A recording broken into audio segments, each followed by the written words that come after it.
E agora, para acabar, imos co xénero dramático, é dicir, co teatro. O teatro sabemos que é un texto, o texto dramático, que se construe con diálogos entre personaxes que está destinado a que despois unha serie de actores suban a un palco e representen esa peza diante dun público. É dicir, como unha película, pero feita en directo. Entón, o teatro, como decimos, ten personaxes, ten diálogos entre personaxes, hai personaxes principais e personaxes secundarios, e no medio de todo o que falan eses determinados personaxes, temos, e non debemos esquecelo, as acotacións. Que o que eran as acotacións? As acotacións eran pequenos textos que o autor mete nunha obra dramática para decirnos, por exemplo, como é o decorado, ou se está anoitecendo, ou se está amencendo, é dicir, todos aqueles aspectos que non son falados entre os personaxes, pero que temos que empregar para facer o decorado dunha peza de teatro, a súa iluminación, ou incluso, mirade, se o autor nos di, nos pon un texto dun determinado personaxe no que di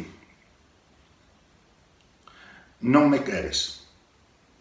Terá que poñernos na acotación, se o personaxe decía isto enfadado, e diría, non me queres! Se o diría con pena, non me queres.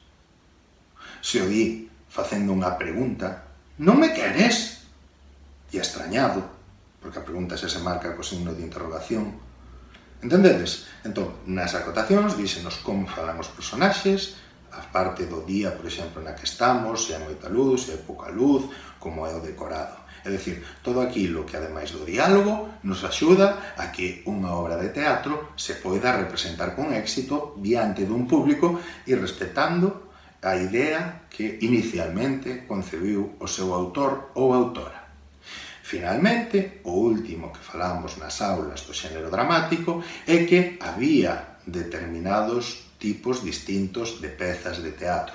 Tiñamos a comedia, que era unha peza de teatro de humor, a traxedia, que era cando pasaban unha serie de acontecementos negativos, pero ao final era, digamos, alegre ou positivo, o drama, que era cando pasaban unha serie de acontecementos negativos e ao final era negativo tamén, é dicir, os problemas non se solucionaban, e finalmente a traxicomedia, que mesturaba traxedia e comedia.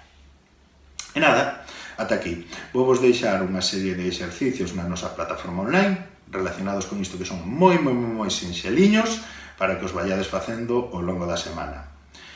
Lembradese, como sempre, o noso hashtag tan importante, eu fico na casa, e nada, que teño ganas de vervos, que vos boto de menos. Chao, un abrazo.